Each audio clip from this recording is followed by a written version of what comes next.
Remember back in the day when Ben Shapiro schooled Piers Morgan and exposed the leftist tactic of trying to stand on the graves of people who have been shot in order to try to implement policy procedures rather than to actually speak about the real issue whenever any shooting takes place. Here's just a flashback from that epic moment that became one of the biggest moments in Ben Shapiro's life and turned him kind of into an overnight success. Check it out.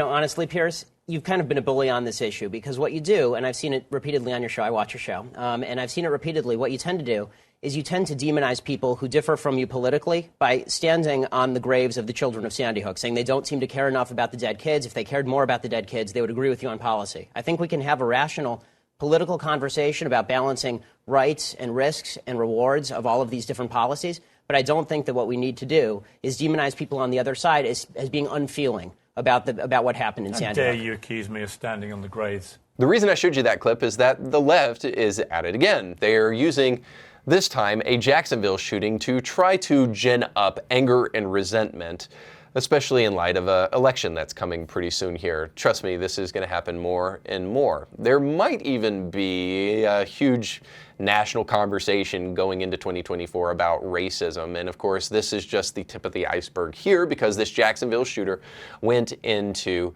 a local store in Jacksonville and then killed black people. Apparently, he was specifically gunning for black people. He had a swastika on his one of his guns, and he also left a manifesto, which we were very quick to see, oddly enough, in this shooting. Now, I know it would be enough just to simply talk about this shooting and then to talk about the families that are suffering as a result of this insane tragedy, of course.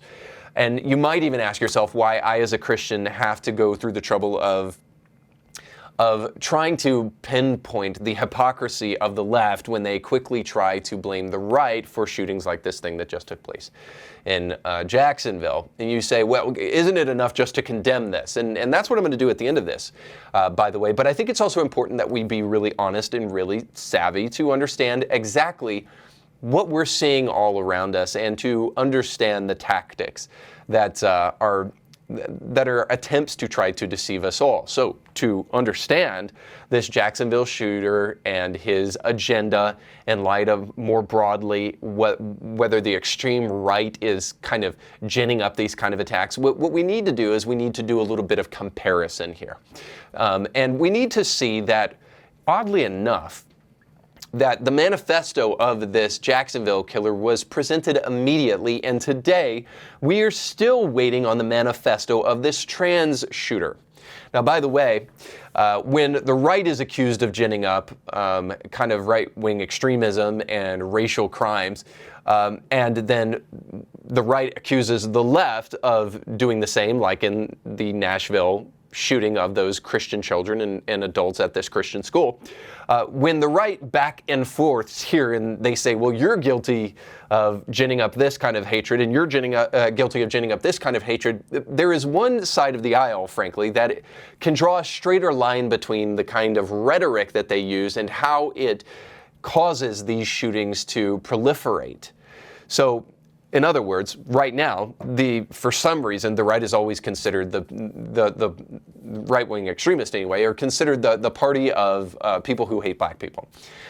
However, we do not hear very often about crimes committed by black people against white people, specific racial crimes where black people are targeting white people.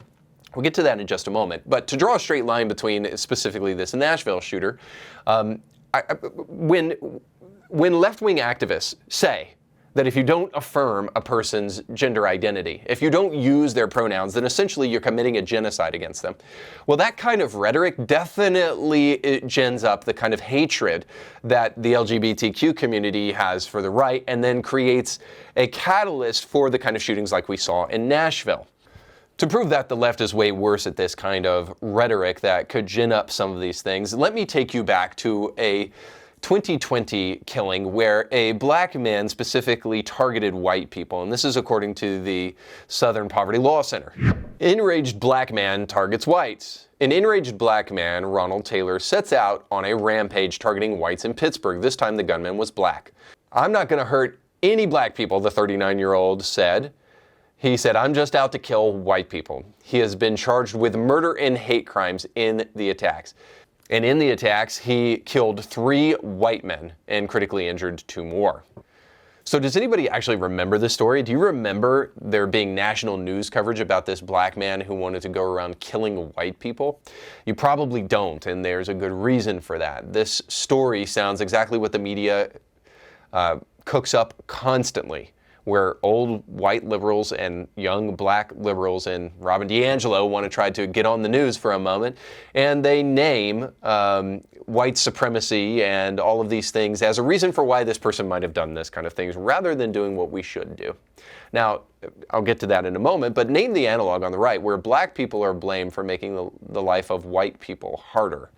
I'm scratching my head to try to find a single white person that blames black people for this kind of thing and then gins up this kind of racial animosity. That certainly happens way more on the left. And I'm not saying there isn't bad people on both sides, but all I'm trying to say is that if there is one group of people that are more responsible for ginning up this kind of hatred, it is definitely the left and what they do in the media. But more importantly, you know, it's easy for us to cast blame here. It's easy for us to point the finger at the right or to point the finger at the left. It's easy for us even to point the finger at racism or to point the finger at mental illness. And I think we do ourselves a bit of a disservice, because perhaps we need to point the finger at something that is fundamentally more important. We need to point the finger at evil. Now, it's interesting to me that we don't like to talk about good and evil, because the question might come, like, is racism really a mental illness, or is that just something that people believe inside of that? Is this a belief?